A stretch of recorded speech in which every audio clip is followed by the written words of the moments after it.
정부가 향후 5년간의 나라 살림 방향을 확정했습니다. 문재인 정부 때 확장 재정 기조를 내년부터 긴축 재정으로 전환하고 나라 빚 증가폭은 3분의 1 수준으로 줄이기로 했습니다.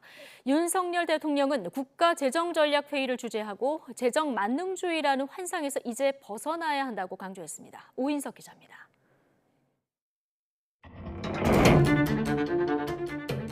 코로나19 대응 등으로 지난 문재인 정부 5년간 나라 빚은 416조 원이 증가했습니다. 올해 기준 국가 채무는 1,000조 원을 넘어 1,100조 원 수준으로 급증했고 확장적 재정 운영 여파로 재정 적자는 해마다 100조 원 안팎으로 늘었습니다. 윤석열 대통령은 예산만 투입하면 저절로 경제가 성장하고 민생이 나아질 거라는 재정 만능주의 환상에서 이제 벗어나야 한다고 강조했습니다. 재정이 민간과 시장의 영역을 침범하고 성장을 제약하지 않았는지, 이른바 구축 효과가 작동하지 않았는지도 면밀하게 살펴볼 때가 됐습니다. 이에 따라 정부는 재정 운영 기조를 확장해서 내년부터는 긴축으로 전환하기로 했습니다.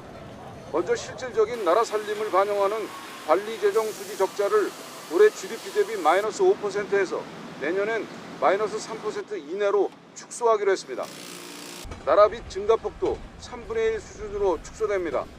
지난 5년간 14%포인트 이상 늘어난 국가 채무 비율 증가폭을 향후 5년간 5에서 6%포인트로 낮추기로 했습니다.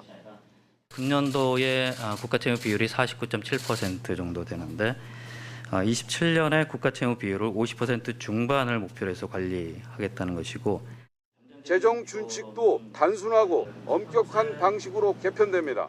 관리 지표를 국민연금 등이 포함된 통합재정 수지에서 관리재정 수지로 바꾸고 복잡한 곱셈식이 아닌 단순하고 이해하기 쉽게 변경됩니다. 또 법 개정 뒤 바로 적용하기로 했습니다. 정부는 강력한 지출 구조 조정도 실시하기로 했습니다. 민간 보조 사업을 원점에서 재검토해 200개가 넘는 사업을 폐지 또는 감축해 내년 예산에 반영하기로 했습니다. 또 공공기관이 보유한 컨벤션 시설과 홍보관, 골프장과 콘도 회원권 등 불효불급한 자산은 매각해 투자와 취약계층 지원에 투입됩니다. 정부는 공직사회 고통 분담 차원에서 공무원 정원과 보수는 엄격하게 관리해 나가기로 했습니다. YTN 오인석입니다.